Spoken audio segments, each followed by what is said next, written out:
Coming at you live from all over Ohio. A Cleveland Browns podcast full of laughs, rants, fun, and stats. A place where all Browns fans' voices are welcome and heard. A show that aims to inform and entertain you.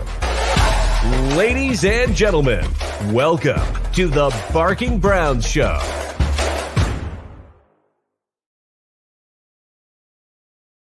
Happy Tuesday evening for all of you people out there in Browns land. Welcome in to episode 116 of the Barking Browns Show. I'm Jacob. That's Nick. We're brought to you as always by our friends over at the lovely Homage Apparel Company. We've got the Joe Thomas tribute, the Hall of Fame going on over there. I got the classic Brownie the Elf going on over here. I also have the State Farm Brownie the Elf and a victory mug. I got all kinds of stuff in the closet from the Homage, man. Oh, yeah. First podcast on the new computer with the headset, which should mean no disconnecting from the internet. You're welcome. I'll tell you what, people. Your voice is downright soothing. Like, it's just so clear and smooth. I love it. That's probably the first time anybody's ever said that to me.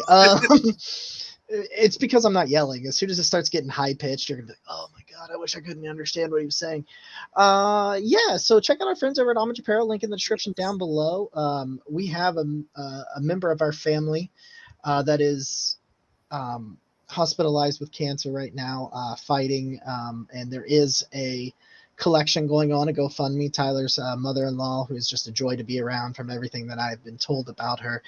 They're looking to raise some money to kind of pay for some medical debts and some medical stuff going on. So there's a link to the GoFundMe in the description down below if you guys are able to do that.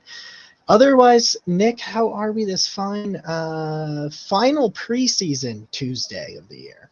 I don't even know where time's gone, but I missed your face, Jacob. I missed the recap episode that we've been doing. Those episodes have been doing so well, by the way. So thank you to all the people that are returning, all the new people that are watching and subscribing. We're growing and increasing, so that's exciting.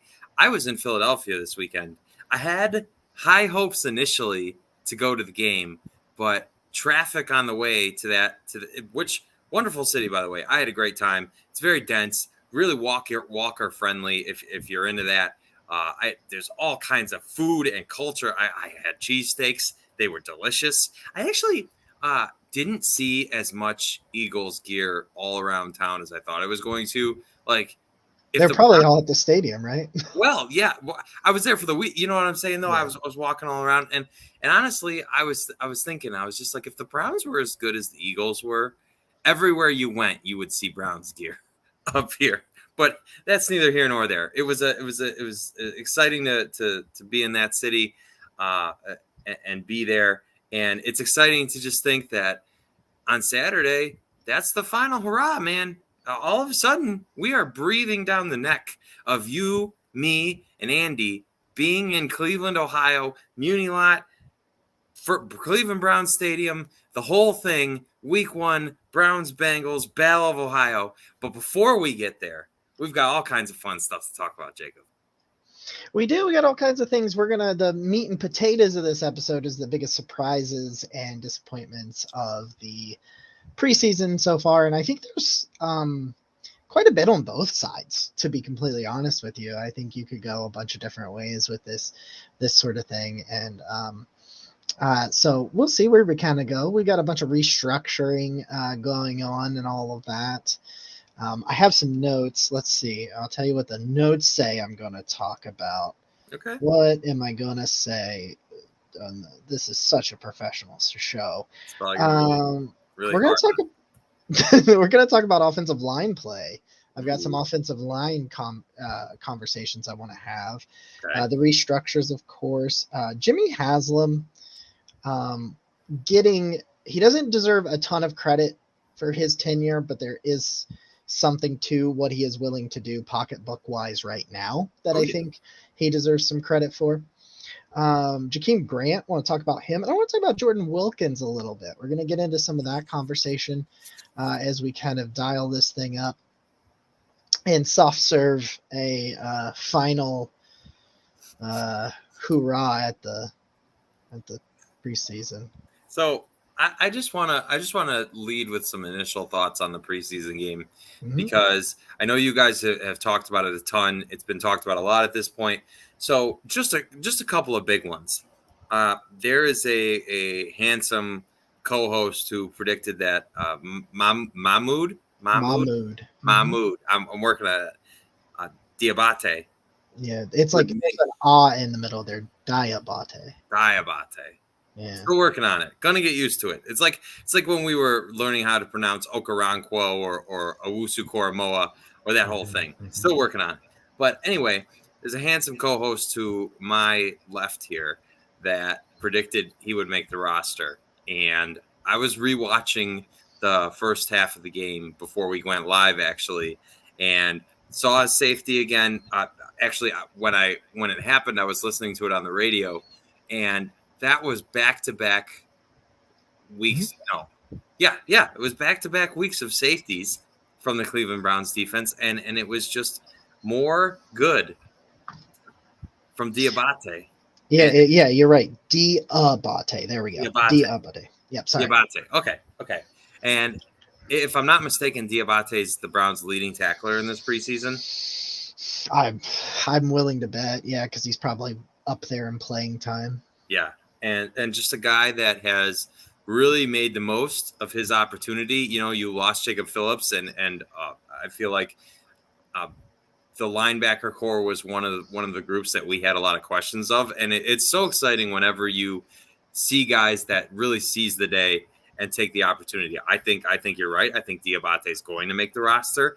I think that looks like a hell of a find from Andrew Berry. It always seems like there's an undrafted free agent or two that ends up contributing for the Browns. So I love that. I'll tell you the thing that stuck out to me when I was watching. I understand it was Marcus Mariota. I get that.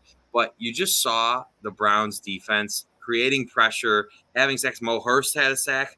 You got another safety. You got another interception from Ronnie Hickman, taking advantage of the overthrow. Just turnovers, pressure, sacks, better tackling, honestly, but just better defense overall. I think I know we are going to go all about DTR and how he looks, but I just think the biggest thing I'm excited about overall is just the way the defense, no matter who's in there, seems to be getting in the face of the quarterback and causing turnovers, Jacob.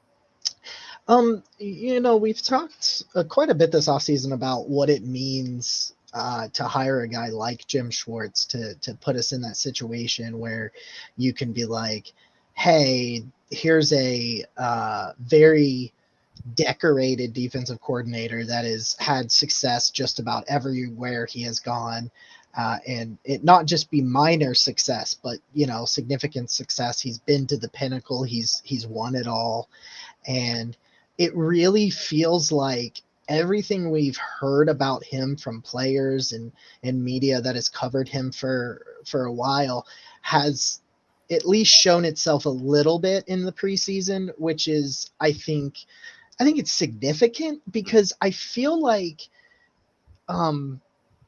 you talk about culture and you talk about leadership and all of those like you can't quantify them. You can't just be like, yeah, this is what leadership looks like. You know what I mean? Like you kind of can, but like you don't know the ins and outs of what's going on behind closed doors is my biggest point about that. But I feel like everything that's been said about Jim Schwartz so far, his defense on the field has embodied that. I feel like you see him out there, he talks about being fast, being aggressive, not thinking, not hesitating. And that's what you're seeing. Diabate did it on that safety where if he had been wrong, it was a pass play. But the point is, you're seeing these guys play fast, loose, aggressive. You're seeing what the coach, what the defensive coordinator is telling you is their plan, and you're actually seeing it. You know what? You're seeing them like gravitate and buy in. I think that's the biggest thing is I feel like they're buying into Jim Schwartz. And the whole thing is like, why would you buy into Jim Schwartz? Well, because he's done it. He's got a track record. He's got a resume. He has so far lived up to the bill, and that's preseason. It doesn't mean anything. I know that, but the players that are here that were here before look freer. Maybe is that the right way? Like, they feel like they're not trying to be overly complicated, and maybe that'll come back to bite them at some point. I don't know, but at least right now, the biggest not surprise, but the biggest thing that I have been happy with is seeing the way the defense is reacting to the coaching that they're getting. Mm-hmm. And it feels like the direction, we thought they were going to change directions and change styles of play and move in a much better manner than they had been under Joe Woods. And so far, I think they have. And so far, you see Jim Schwartz, like, this defense is having fun to the point where, like, they're getting interceptions and pass breakups in the preseason, and they're getting penalties for running onto the field celebrating. Yeah. Like, that is culture. That is togetherness. That is a team that is bought in because they are all in on every rep. And I think we got to see some more reps, obviously, from starters. Mm-hmm. But if the backups are doing that, I feel pretty good about where the direction of this defense is under Jim Schwartz.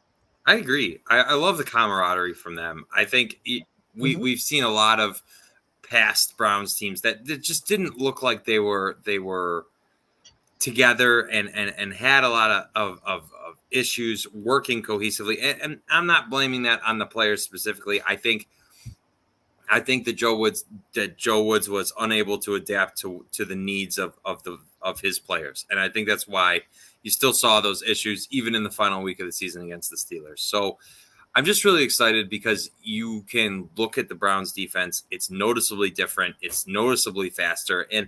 And I understand it's preseason, but when it doesn't seem to matter which group of the defense is out there, they're still getting pressures. They're still forcing turnovers. They're still in the face of the quarterback.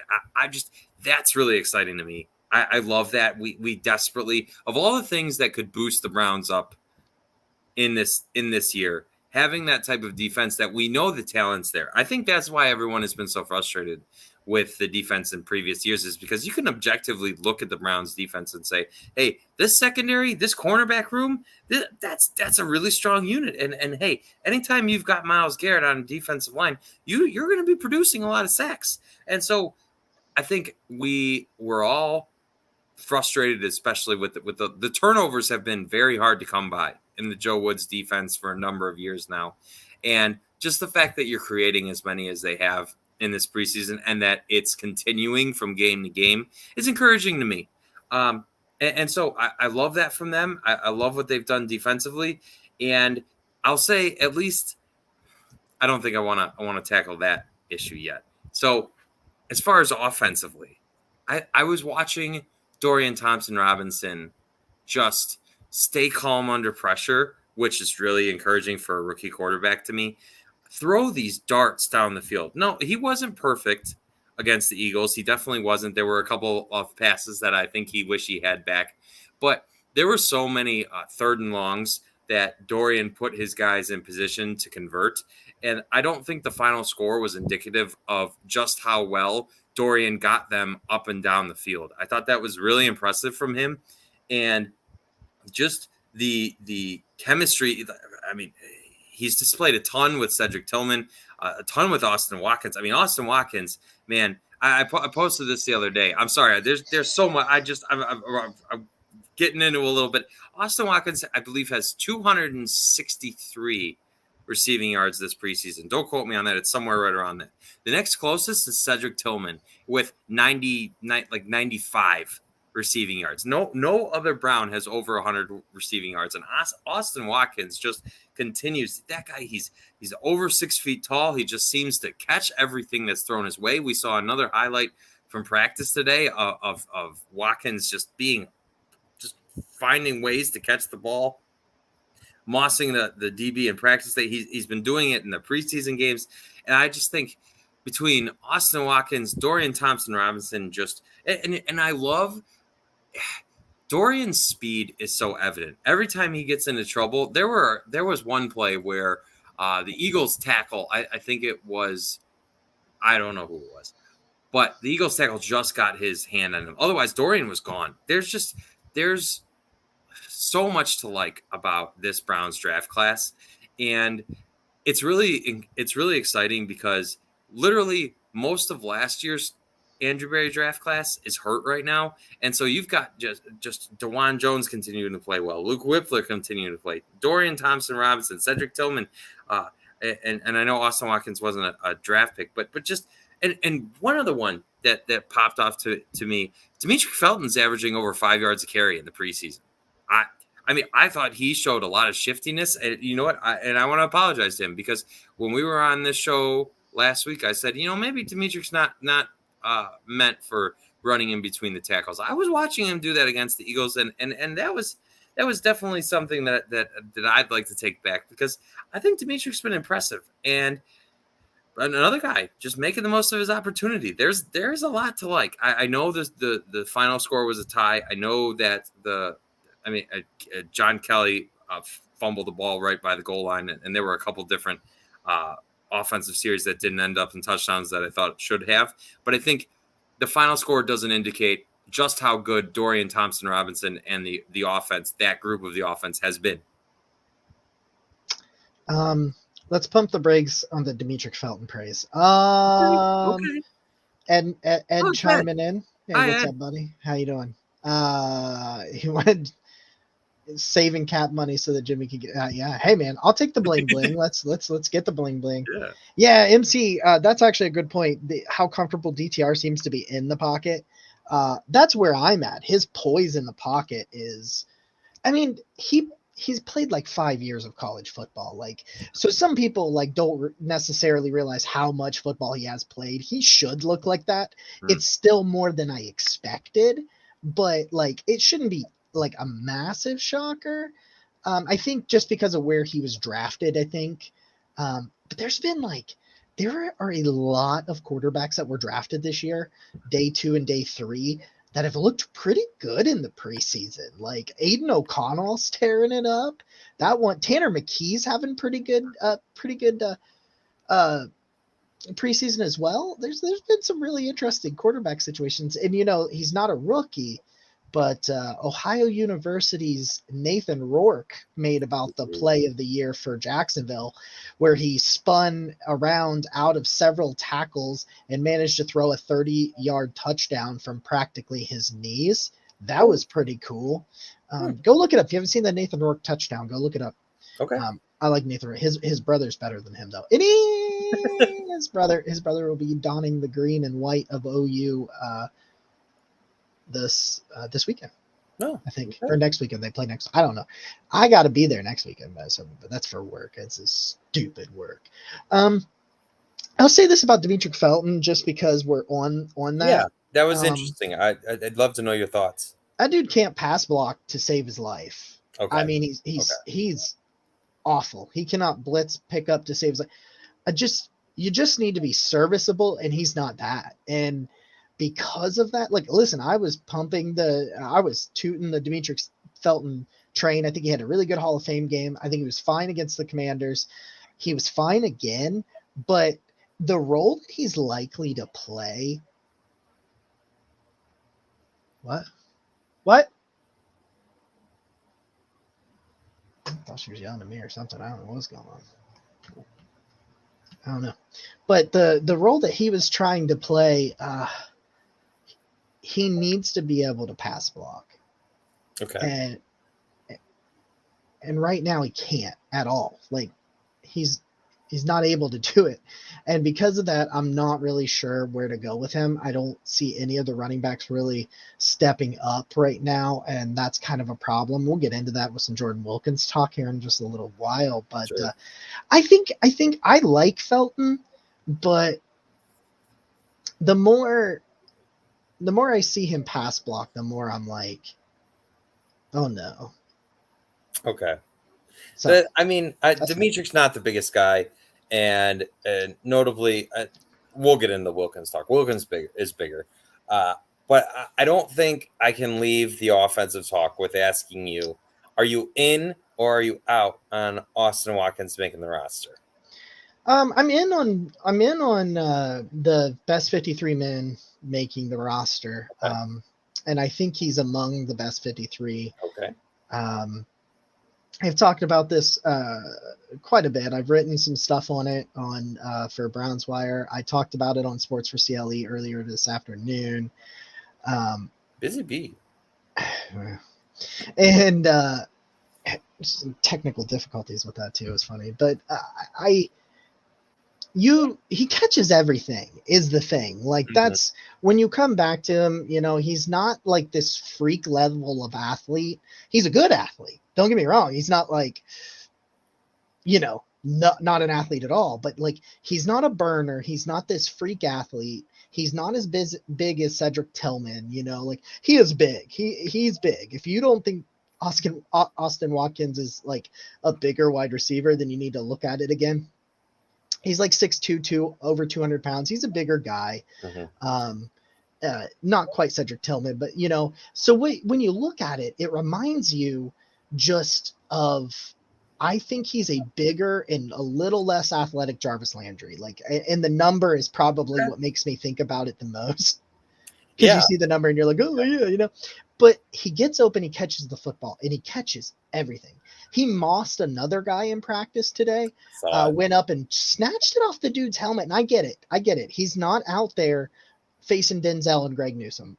He's not out there facing James Bradbury and Darius Slay last week when he was playing. Sure. I do. I get all of that. But he's also not going to be your starting wide receiver if he makes the roster. He's a guy that could go in there and get you 40 or 50 yards if there's an injury. If Amari's down and you bring him in there and you're like throw 6 or 7 passes his way, he'll catch 5 of them and you can get through the downtime. You know what I mean? Like, and so I don't like, I like to try to pump some of the brakes on some of the people that are like totally ecstatic about everything that's happening in the preseason because it is the preseason. But that's what the preseason is for players that are fringe roster spot guys to win roster spots. I'll tell you right now, if Austin Watkins is not on your 53, he is not making it to your practice squad. No. He has shown too much for somebody to not make him one of their 5 or 6 active wide receivers. I still ultimately think the Browns keep 7, and I think Austin Watkins is one of those. Even if they only keep 6, I would argue he is amongst the 6 best that are on the roster. Wow. He should stay. So the top 5 are locks for me. DPJ, Cooper, Elijah Moore, Cedric Tillman, and David Bell. Those are all locks. And then after that, you're talking about Watkins, Jakeem Grant, which I think is very interesting because I think Grant is really gaining steam as of late. You got Mike Harley and some other guys on there and some injured guys. And I think Marquise Goodwin ultimately is on the non-football injury list to start the season. We haven't heard anything else otherwise to make us think anything different. But yeah, man, like I say this all the time. Like, this is your opportunity to show you deserve a bigger opportunity, right? Mm-hmm. Show that you deserve the right to make a roster to potentially show that you can perform on Sundays. And I think Austin Watkins has done everything you've asked of him. It's going to be a very, very tough decision. But at the end of the day, if it was me, yes, I would 100% have him on this roster. I'm absolutely with you. I think that Austin Watkins he seems to be open. He finds ways to catch the ball. He's really good with contested catches. That much is evident. And I think the thing that sticks out to me is it doesn't seem to matter who his quarterback is. He's just there. He's getting open. He's productive. That speaks to me. And he's a bigger guy. I think he's like 6'2". That's a guy I want on my roster. I think he has earned the spot. I hope he gets it. I'm not going to act like it's the end of the world. 6'3". He's 6'3". Okay. Mm-hmm. I'm not going to act 210. Okay. So I'm not going to act like it's no. It's not the end of the world. I'm not going to freak out if Austin Watkins doesn't make the roster, but I will be sad. I will definitely be sad if he doesn't make the roster because I think he is one of the biggest parts of the feel good. This Browns preseason has been fun, man. Like It has. There's a lot to like. There are just a couple of negatives. Austin Watkins is one of the brightest spots. Just going to touch on the elephant in the room again. Got to Philadelphia. The first half is over. Check in the hotel. Cade York has made 2 field goals. Life is great. I'm like, wow, we've got our Cade York bounced back. Everything's okay. It's fine. And then what happens? Jacob, where did it go? What happened? I don't know what's happening. It's just Cade York. Cade could have put us all collectively at ease. And I feel like that is the one. It's like an albatross. It's just there. It's hanging over us. It's constantly in conversation. And I just wish it would go away. It's not great. Nothing. So, this is what I'll say. This is all I'm going to say. If you want to continue the conversation on the kicker, you're more than welcome to, but I think it's like played out at this point because we're all depressed. Yeah. So this is what I'll say. He's kicking this Saturday, and then after that, we'll go from there. That's what I'll say. He's going to kick in Kansas City. He's going to get that opportunity. I think because they set it up for him to kick that game winner, you could tell they weren't trying to score. They were trying to put it into position, which I was all for. That's a great move by Stefanski. He had gone 3 for 3, even though they weren't all great. But he had gone 3 for 3, and you're like, okay, let's put him in this position. Let's put him in a high pressure situation. And then he pushes it like he always does. And then he's like, I'll overcorrect it. He has I said this on our winners and losers this weekend. He has no idea where the ball's going when it leaves his foot. He has no clue. A lot of people I'm hearing are talking about his plant foot. If I hear one more person say it's the holder, when people like Jay Feely and I don't know, Dave Zastadu, who was a fucking holder. Ding, quota filled. Stop it. It wasn't the holder. Yeah, no, it's not. And I don't want to linger too long because we've all talked way more kicker than I've ever wanted to talk about in an NFL preseason. Like, can we just no more kicker talk? Next year, we're banning kicker talk. But go make those kicks, Cade. Go make the kicks. That's what we need on Saturday. Go make the kicks. I was listening to Corey Kinnan, managing editor over at Browns Wire. He also has his podcast, Nothing Rhymes with Orange.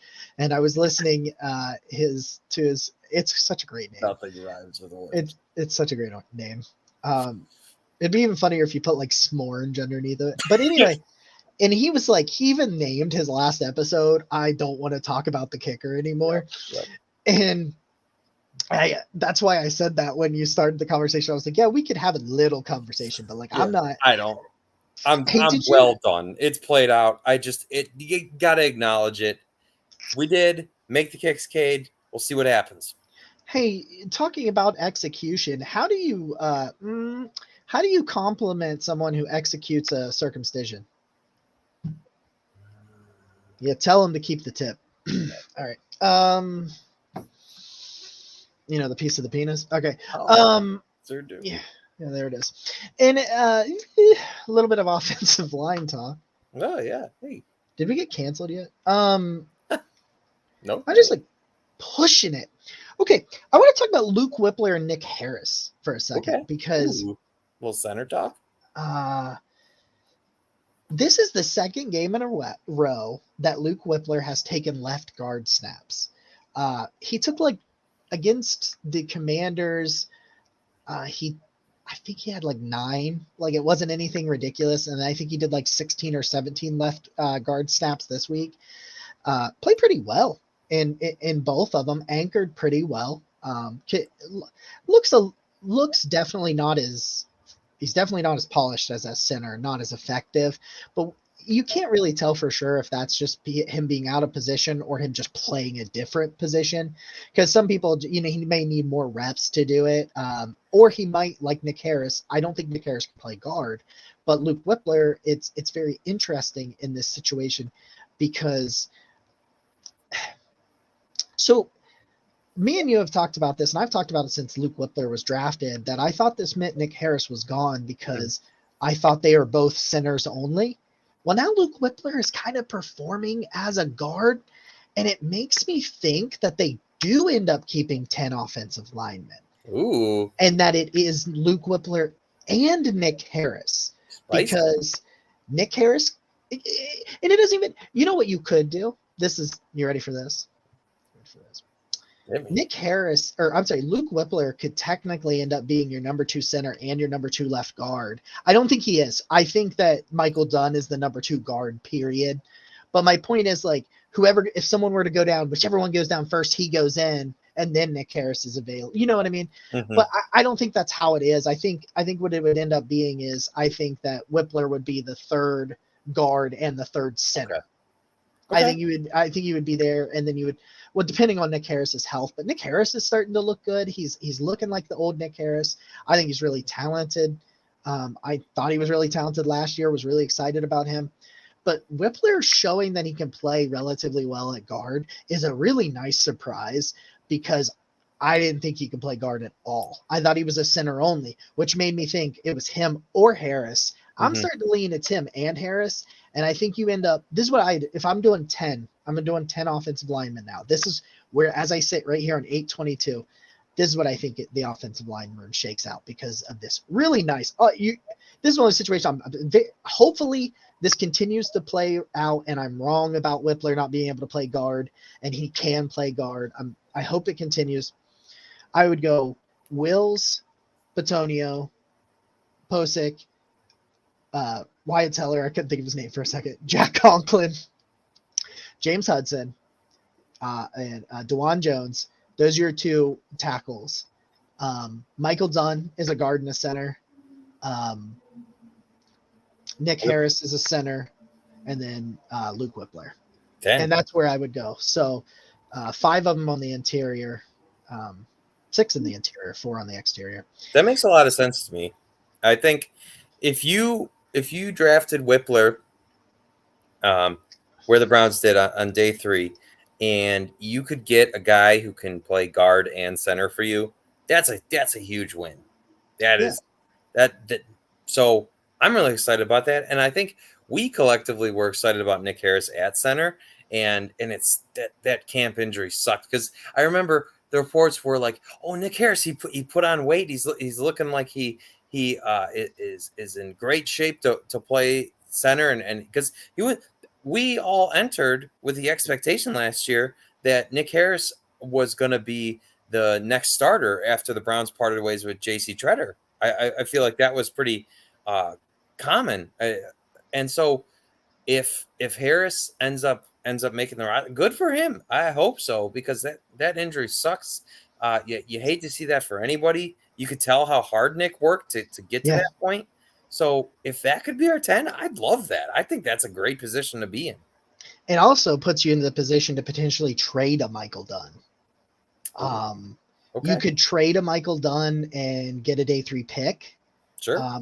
Or you could trade because Colby Gossett's played relatively well too. And Tyrone Wheatley has played really good as a tackle. Like, they have got some offensive linemen to make it interesting, to make like a 7th round comp pick instead of just cutting a guy. You know what I mean? Like, you'd be like, yeah, I'll give you because like Indy, I've talked to some people in Indy that they don't have an offensive line at all. It's like, yeah, you want it? Nah, there we go. Okay, question here about the restructures. But yeah, I think it's really interesting. The offensive line conversation over the next week is going to be a really fun one. Oh, yeah. Clearing cap spaces because Haslam is cheap. No, actually, it's quite the opposite. So they're clearing up cap space, I believe, to continue to roll it over because they are currently number 1 in cap space and also number 1 in cash spent. Think about that for a second. Mm-hmm. Number 1 in cash spent, they are paying more money than anybody in the league, and they have enough cap space. Why? Because of the structure. So they're continuing to roll over this cap. They're supposed to be $50-some million over the cap in 2024. Then take out 30-some of that for rollover cap. Now you're all the way down to 20. You can still move some more money around. So really what it is, it's not him being cheap. And I don't think they're getting anybody, but they may position themselves to where, you know how like Von Miller got traded in the middle of the season? Yeah. They may be setting themselves up to do something like that if a veteran comes available that they think they need for the playoff push and they're like 6-3. I could see that. That's the only kind of move I think they would make this year. But this is sustainable. What they're doing is sustainable as long as the owner's willing to fork the cash.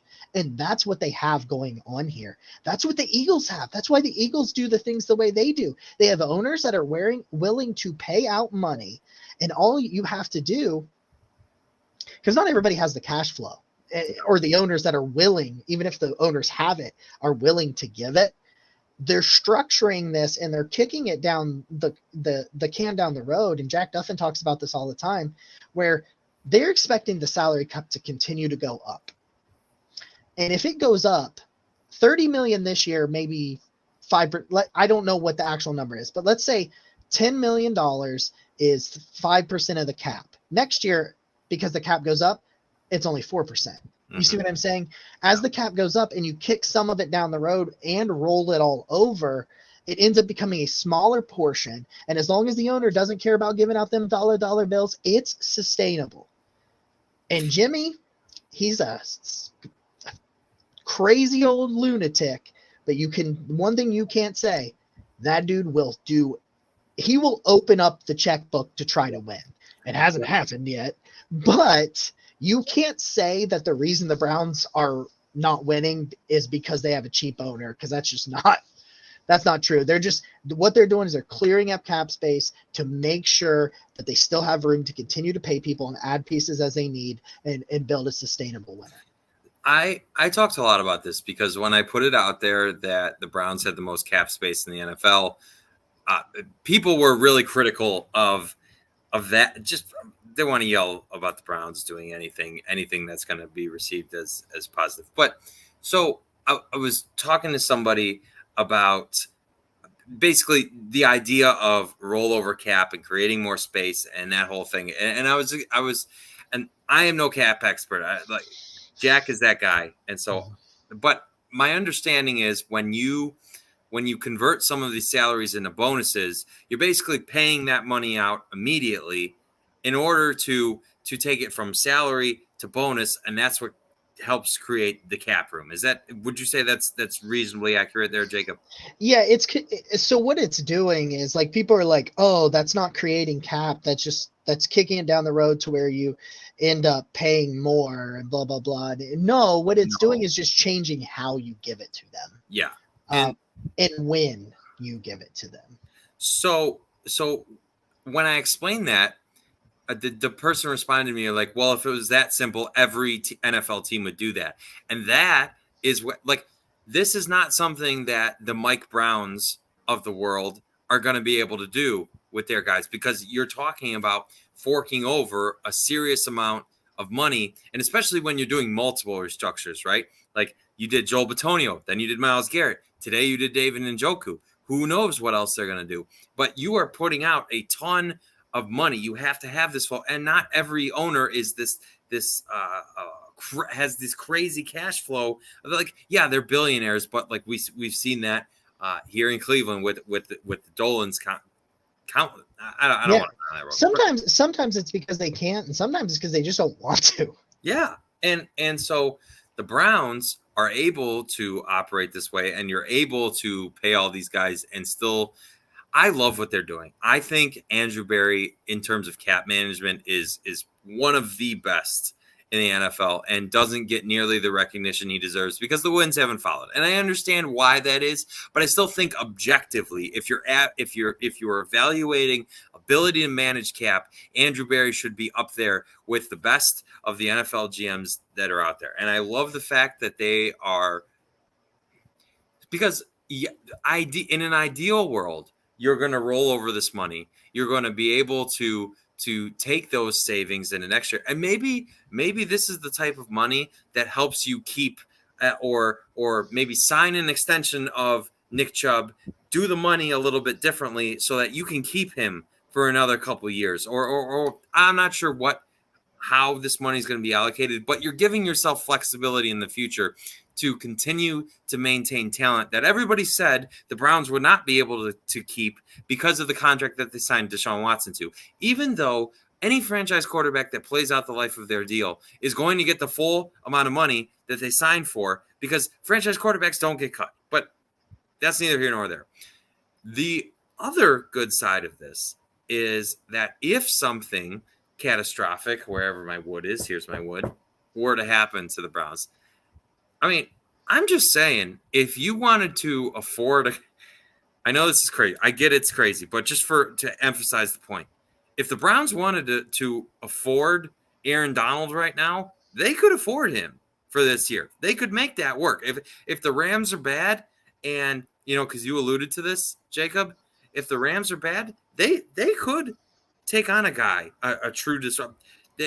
You never know what opportunities are going to come in an NFL season. You never know which team is going to fall short of expectation and look to sell. The Browns can add. It's flexibility this year. Yeah, exactly. It's flexibility this year and into the future. And I get it. I get Joey's comment about I just want to win. Yeah, man, I'm with you. I'm with you 100%. You got it. And that's the thing. The point is, for me, is if they are figuring this out with this regime, and I think they are, but I've thought that before and been wrong. Yeah. But if they are figuring it out with this group, they are also setting it up for it to not die after this year, to not have what happened to the Rams happen. But a big key on that is hitting your draft picks. Yep. You need to hit on these draft picks that you have. And so far, it's just the preseason, but their draft class, it's looked pretty good. Looked pretty good. Let's think about this. Okay, Cedric Tillman, he looks pretty good. Yep. Siaki Ika, he's been fine. He stops the run. Okay. I'll take fine. That's all we needed. That's all we needed him to be, was fine at stopping the run. Mm-hmm. We got Shelby Harris. We got Dalvin Tomlinson. Mo Hurst is doing his thing on the pass rush. We just need Siaki Ika to be fine. Yep. Okay. Elijah McGuire had a pretty that's not his name. Isaiah McGuire. I was so confidently wrong in that I said it twice. I would have believed you honestly, you said it and I was like, well, okay, yeah, his name's Elijah. And I was like, yeah, I'm right. And then I was like, and I thought about it. And the reason I realized I was wrong is because they have two Isaiahs that are pass rushers, Isaiah McGuire, Isaiah Thomas. Yep. And that started clicking in my head. And I was like, you're stupid. All right. That's like the one time I couldn't, we were talking to our good friend Andy Lytle a couple of years ago, and I couldn't remember Mike Holmgren's name. That was tough. I was like describing what he looked like and everything, and I just couldn't figure out who he was. But Elijah McGuire had a pretty interesting game last week. I thought he still needs some time. He needs to develop his pass rush plan, because if he doesn't win with his first move, it's kind of, but he does convert really well from speed to power. He has a good blend. So he's been pretty good. Fourth round. DeJuan Jones has looked really good. DTR has looked good. Cam Mitchell's been fine. Luke Whippler's looked good. You got to hit on these guys, and they don't have to be superstars. They just need to be okay, and they just need to be able to contribute when their number is called upon them. And so far this year, for what we can have happened in the preseason, they've done that. Take it with all these grains of salt. We've said that for weeks now. But if this team plays to the level they are capable of, they are set up to be sustainable over the next handful of years, because Jimmy Haslam will pay whatever it takes, just as long as you let someone smart make a decision and not him. So I think a piece to consider here with this draft class is that you didn't have a pick until the third round, and you've got guys that have, that's exciting to think about. You got one more year of not having these premier picks. One more year. But they got a second round pick. Like I would argue that top 64 picks are premier, top two That's rounds. Fair. Okay. And in this case, you got Elijah Moore in this draft. Let's not forget about that. You went out and turned what was the pick they had that they traded? It was 40 something, right? Yeah. Is that what it was? Yeah. Whatever it was. 32 spots. Yeah, 42, because they went down to 74. Yep. So they took pick 42 and turned it into Elijah Moore and Cedric Tillman. Oof. Oh, that's gonna be a flag plant I think it will. I think it will. think so, And Tillman is Tillman's fun.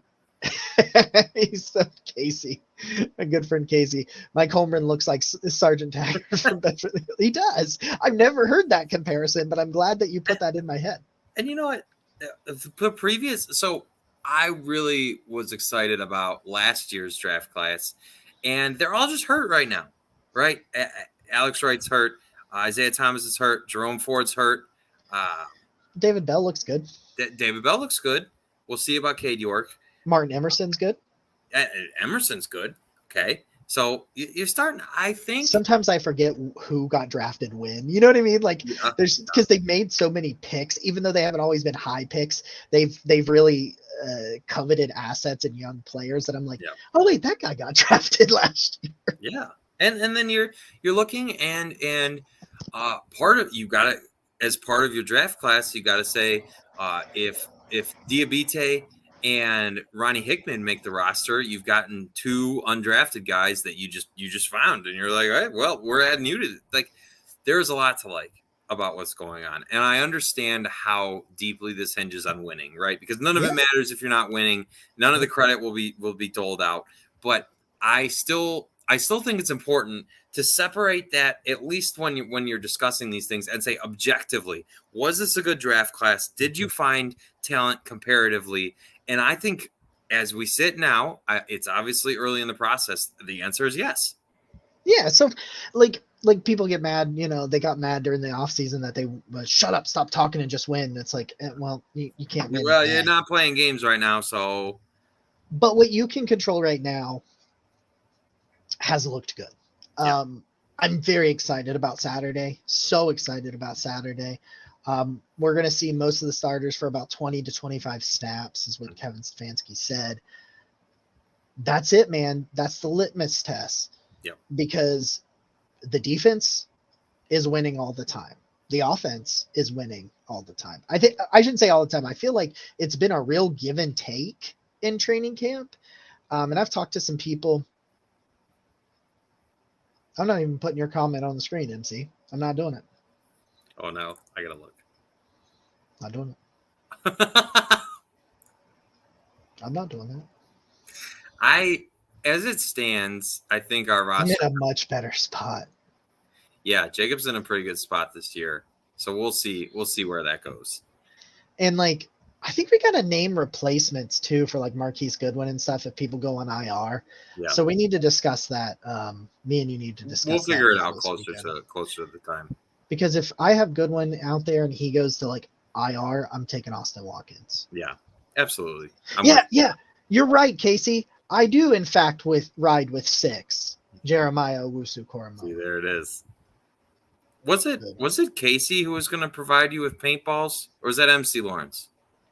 That was Drew. Drew. I'm so sorry, Drew. But there's actually a paintball range that can provide stuff like that. That's relatively close. I have not had the time. I will have to forcefully find the time, but it'll come. Grind never stops. It'll all the time. It's just okay. Let me see if there's anything else in my notes that we need to talk about. Jordan Wilkins. Jordan Wilkins is a guy this week. I think he is the guy that I firmly, and I'll have a piece out for Browns Wire sometime soon about who I'm looking for, who I am watching closely Saturday. I just don't feel like these running backs, I was really high on Demetric Felton, but the pass pro scares me, and his running in between the tackles is improved. I still don't think I think he's too indecisive. John Kelly's fallen off. He is not. He had one good game. It's not there. It's not. I don't think so. He fumbled. That was not good. They've tried to give him the opposite. I would say of the running backs the Browns have, Demetric Felton's the one who running the ball has looked the best. And so I'm definitely excited about Jordan. Jordan Wilkins is bigger. Jordan Wilkins has averaged, I knew the stat the other day, but it was 4.5. Yeah. He's averaged 4.5 yards a carry for his career. think he's been a guy that has been reasonably productive. In terms of guys that you could have just found off the street, I think Jordan Wilkins is a nice addition. I think he could be a guy that fits into the system and is somebody that really provides that punch. Because we're not sure. Jerome Ford didn't practice today again, too. He will not practice this week. Stefanski said he will not. Yeah. Will not in his. He will not practice this week, and his status for week 1 is up in the air. So you've definitely. So then maybe Wilkins is the guy that steps up and is your RB2 come week 1. The rumor is that he will start Saturday's game. Okay. So he's going to get an opportunity to play with those starters. Going to get. I haven't really heard much on him other than he has gotten some first team reps, and that's to be expected because depending on what they think is going to happen with Jerome Ford, they may add another one, but they may still need Jordan Wilkins or somebody to be running back 3 if Ford is going to miss some time. You could even see a situation where that early bye could lead to a lot of guys going on short-term IR because they would come back after the bye having had 5 weeks of rest instead of 4, with the IR typically being that short-term IR is 4 weeks, and then they got that bye on week 5. So they could potentially do something like that. But I think Wilkins has got some really good opportunities this coming Saturday against Kansas City. And I'm going to be watching the offense. I told Dave Bacon on Sports for CLE today, I want to see good offensive line play, and I want to see good defensive line play, and then I'll be ready to roll for 23. Oh, yeah. Yeah. All of a sudden, you are talking about and the 3 of us are going to be there in person with Andy Manchin. We're going to be at the Ross the Sock Boss tailgate, which, by the way, Ross has, if it wasn't indicated in the name, Ross has amazing brown socks, both color rush and regular. So you will be able to find us there in the Muni Lot tailgating. You'll be able to get socks and all the fun stuff. We can play Smash. You will lose. That's on you, though. Anyway. You will lose. No, I will not. Nick, I took you down at Smash in your own home. Never. Not you. I did. It happened. It did. False. It happened. Fake news. Anyway, I'm probably, I don't know. I'm going to have to find my way. I am going to be in rural Pennsylvania this weekend, and I'm going to have to try to find my way because when Stefanski announced the starters, I was like, oh no, we have to figure out a way to see this Browns game. So we'll see if we can make either way. By the time we see you next Tuesday, we will both be very ready to talk all things Browns because this is the final frontier. We've got Labor Day weekend. We're going to draft a lot of fantasy teams. I don't know about you. I will be drafting a lot of fantasy teams. And then we've got football. It's amazing because we are going into year 3 of this, Jacob. You have you and I doing this. And I don't know where the time went. It's been a hell of a fun time to get here. And the new computer didn't lose internet one time. You didn't lose internet one time. Look at you go. Look at us leveling up. I want to know. Sometimes it feels like 2020 was a fever dream, and just the enthusiasm and fun that it was to be on Browns Twitter or Browns X or whatever you want to call it now. I need that feeling again. I need it. I need it in my bones. There's so many good things that the Browns are doing that I want them to be recognized for. And I want to, we all want them to win, but I feel like we've been waiting such a long time, and the Browns really started building this team with 1-31. And this year has the potential to be all of that. And I think about it all the time. Maybe that's unhealthy. Who knows? I can't wait to see what this year holds. So we got one more game between now and then. One more. And the starters are going to play. It's going to be exciting. Grab your popcorn. In the meantime, this has been episode 116 of the Barking Brown Show. I'm Nick. He's Jacob. Go Browns. A zebra's skin is also striped, not just the hair.